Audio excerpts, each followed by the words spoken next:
เขาสมาธิอยู่เลยยังบอกจากสมาธิเลยนี่ตัวแข็งคือหินเลยเบื้องหลังนี่ซื่อเลยซื่อเป๊ะเลยเหมือนไม้บรรทัดเลยนี่องค์อื่นเขาลุกมาแล้วนี่แต่เพิ่นเขาสภาวะนี่เป็นครั้งที่5แล้วเพิ่นเขานี่5ครั้งนี่แหละของแท้เลย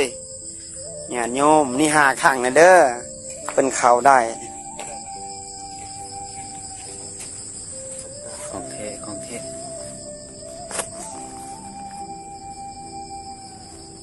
ต้องอยู่คนเราต้องอยู่ข้างๆเพื่อบ่ให้เขาภาวะ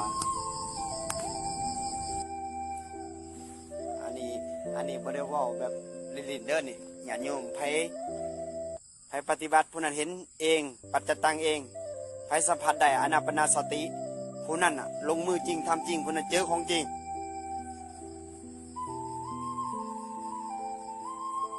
อาจจะได้หามกันพอฝนตกเนาะเห็นไหม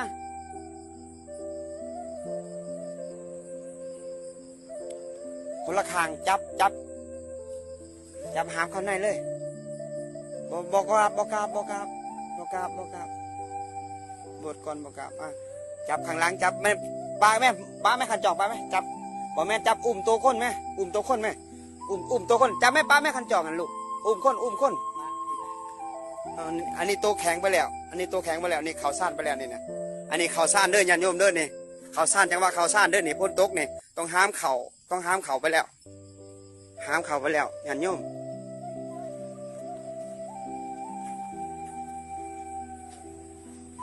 ยังมา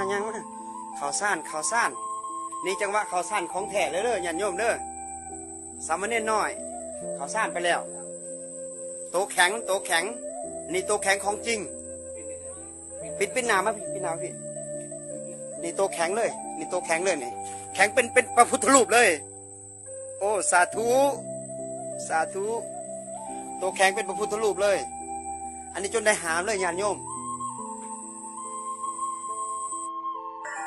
ฝนตกยังพอออกจากซ่านเลยญาติโยมเลยยังนั่งนิ่งโตแข็งเป็นหินเลยนี่ฝนตกสามเณรน้อยต้องกางร่มให้